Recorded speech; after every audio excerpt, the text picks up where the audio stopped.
everybody, it's Colette with Blessings Craft Therapy with another project. Friends, so many of you have been asking how I print on fabric and all the things. Let me show you how I do it. So I'm using contact paper. Yep, contact paper. And I cut it down to 8.5 by 11. I take the backer off, save that. We're going to need it for later.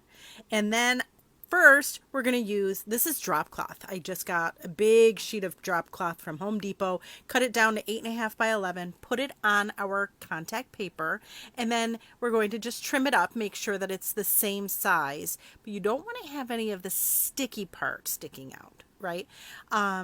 Just, rough. You know how I can't cut a straight line, so it's okay if it's a little bit off. I'm a little off and I'm okay. Sorry, I digress. So all I'm doing is just trimming the edges. A lot of people will ask why I would do this instead of using like the spray adhesive. I can't because of allergies. So this is a good alternative. Here it is in my my printer. Don't mind the dust. Mind your business. And then I just print it normally. And look at how much fun. Are you kidding me? Look at how cute this is. And then it just peels right off of the contact paper. Now listen, we're going to use it again. I'm going to show you another thing we do. So here's some parchment paper. Super cool, right? We're going to put that contact paper on top of our parchment paper, smooth it out. Now you have to smooth out a little bit more because it really doesn't want to stick to the contact paper. So it's good to use this when the contact paper is really fresh, nice and sticky. And then we're going to do the same process. We're going to cut it down to 8.5 by 11. Is there an easier way to do this? I don't know. Maybe. Likely. Knowing me, likely. But this is the way that works for me. Again, so we cut it down to 8.5 by 11. We put it into our printer, and we're going to print it off. We're going to print the same graphic, the graphic I made, and yeah, I'm kind of jazzed about it. I'm going to make some projects with it, so don't worry. But here we are, yet again, in my dusty printer.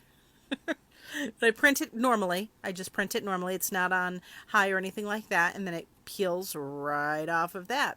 Next, third thing is, okay, now I'm using specifically a pink one so that you could see. You want to make sure that the contact paper isn't super sticky. This is a piece of tissue paper. It's just Dollar Tree tissue paper, so it's super thin.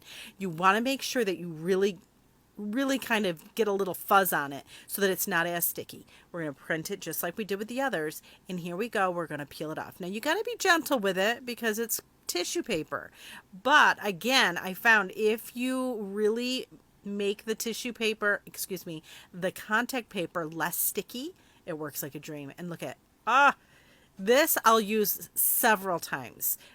So I'll use this one after I've done a couple projects with it. It's perfect.